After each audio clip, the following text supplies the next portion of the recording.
Yes. Bitti. Namun Sain berkata, kalau ini belum berakhir Dervish, kamu tidak akan bisa menyingkirkan kami dengan mudah.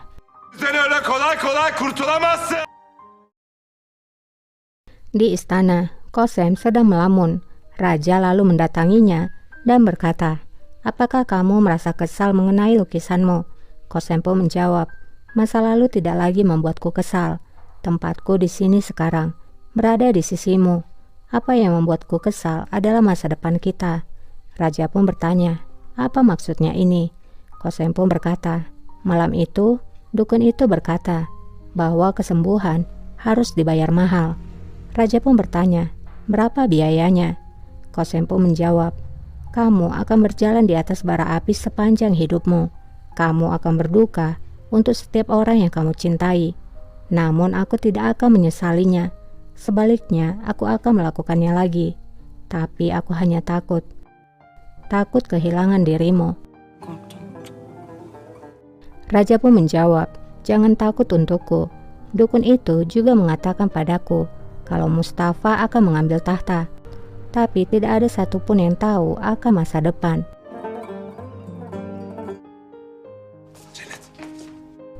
Di lorong istana, Nasib Aga ingin menemui Janet. Namun Janet saat itu bersama Bulbul. Segera Nasib pun yang tadinya ingin bermesraan berubah seketika. Bulbul bertanya, apa yang kamu lakukan di sini? Ini sudah hampir tengah malam. Nasib pun beralasan kalau ada sesuatu yang harus dilakukannya di Bajar. Janet pun berkata, aku telah mengatakan padamu Nasib Aga tentang Qasem. Kami ingin membicarakan tentang ayahnya, di mana kami bisa menemukannya. Nasib pun berkata, dia tinggal di penginapan untuk sementara waktu. Bulbul lalu berkata, aku harap kamu tidak mengatakannya kepada siapapun. Tidak boleh ada yang mengetahuinya selain kami. Bulbul lalu memberikan sekantong koin emas dan membisikkan sesuatu kepadanya. Di teras raja, Qasem berkata, semua mata tertuju padaku. Semua orang di harem berbicara tentang hadiah yang kamu berikan. Raja pun berkata, seluruh dunia akan berbicara tentangmu, bukan hanya di harem. Mereka akan mengatakan Qasem, wanita itu, dia telah memikatnya dengan satu tatapan. Mereka akan mengatakan, wanita itu membuat seorang sultan menjadi budaknya. Qasem pun berkata, akulah yang ditawan, akulah yang menjadi budakmu. Aku sangat mencintaimu. Aku tidak bisa diselamatkan. Aku akan melahirkan pangeran dan juga sultana. Raja pun berkata, aku tahu kamu akan memberikan aku pangeran pertamaku di dunia ini. Aku akan memberikan nama Osman, sang pendiri negara Ottoman. Keesokan paginya, Faria bertanya pada ibunya, apakah kamu akan pergi? Safiye pun menjawab, jika raja mengatakan demikian, apa yang bisa kita lakukan? Seorang aga yang mendata barang-barang Safiye pun bertanya pada Bulbul, apakah cincin yang dipakai oleh Safiye Sultan adalah miliknya, ataukah harta dari kekaisaran? Kami harus mengambilnya jika itu milik kekaisaran. Bulbul pun melihat cincin itu lalu berkata pada aga itu, jangan bodoh, atau aku akan memukulmu sangat buruk. Cincin itu diberikan oleh Hürrem Sultan kepada Nurbanu Sultan. Dan dari Nurbanu Sultan diberikan kepada Safiye Sultan. Jadi cincin itu adalah properti milik Safiye Sultan. Apakah kamu mengerti? Aga itu pun menjawab mengerti.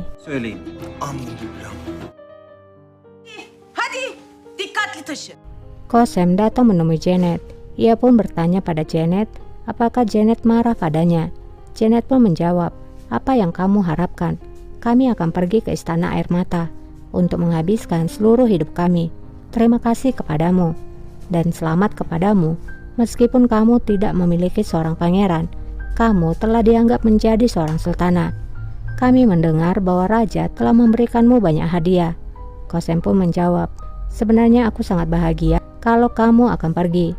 Kamu telah menyiksa aku sangat banyak, tapi aku mulai percaya kalau kamu memiliki hati. Janet pun berkata, aku memang memiliki hati, Namun kemudian aku telah membuangnya, dan aku menggantikannya dengan hati babi. Tapi aku akan melihatmu, Hatun. Jika kamu memang memiliki hati, maka kamu tidak akan bisa bertahan di istana ini. Kosem pun berkata, hatiku akan ada selalu di sana. Janet pun menjawab, apakah kamu yakin kamu akan tidak bersalah selamanya seperti seorang malaikat? Kamu akan menjadi kotor seperti kami semua. Di sana akan ada darah di tanganmu. Hidup memang manis, tapi kamu akan melihat ketika kamu memiliki anak. Bunda görürüm ben seni. Kösem. Bülbül ağa. Kosem juga menemui Bulbul. Kosem berkata, Bulbul, apakah kamu juga berpaling dariku? Aku akan membuatmu berada di sini jika kamu mau. Namun Bulbul menjawab, aku akan pergi bersama Safiye Sultan. Aku akan pergi bersamanya, meskipun pergi ke neraka. Lagi pula bagaimana bisa aku mempercayakan kepada seseorang yang menjual sultanannya pada hari terburuknya? Sultanım. Terlihat Safiye dan Fariye masuk ke ruangan raja. Hünkârım. Raja berkata, kamu akan berada di istana lama dan merasa nyaman di sana sama seperti dirimu di istana ini. Jika kamu butuh sesuatu. Olursa. Namun tiba-tiba Safiye Sultan seperti ingin jatuh. Raja pun bertanya tentang keadaannya. Safiye pun menjawab, aku baik-baik saja. Apa yang terjadi akhir-akhir ini telah membuatku sangat lelah dan kesal. Aku berharap itu tidak akan pernah terjadi. Setelah mengatakan itu, Safiye pun tiba-tiba jatuh pingsan. Raja segera berteriak memanggilkan dokter. Çağırın çabuk. Terlihat kini Safiye tengah diperiksa oleh dokter. Fariye lalu berkata bahwa akhir-akhir ini ibunya begitu sangat kesal. Dia bertanya-tanya apa yang telah diperbuatnya sehingga ia pantas mendapatkan ini. Raja pun bertanya pada dokter tentang keadaan neneknya. Dokter pun menjawab kalau Sultana sangat bersedih sehingga kesehatannya terganggu dan membuatnya menjadi lemah. Melihat Safiye Sultan yang sudah sadar, Raja pun bertanya, Sultanaku, apakah kamu lebih baik? Safiye pun mengangguk. Safiye lalu berkata, kami harus segera pergi. Dokter pun menjawab, kamu tidak bisa pergi, Sultana. Kamu harus beristirahat. Safiye pun lalu menjawab, ini bukanlah akhir dari dunia untuk pergi ke istana lama. Aku sudah cukup beristirahat.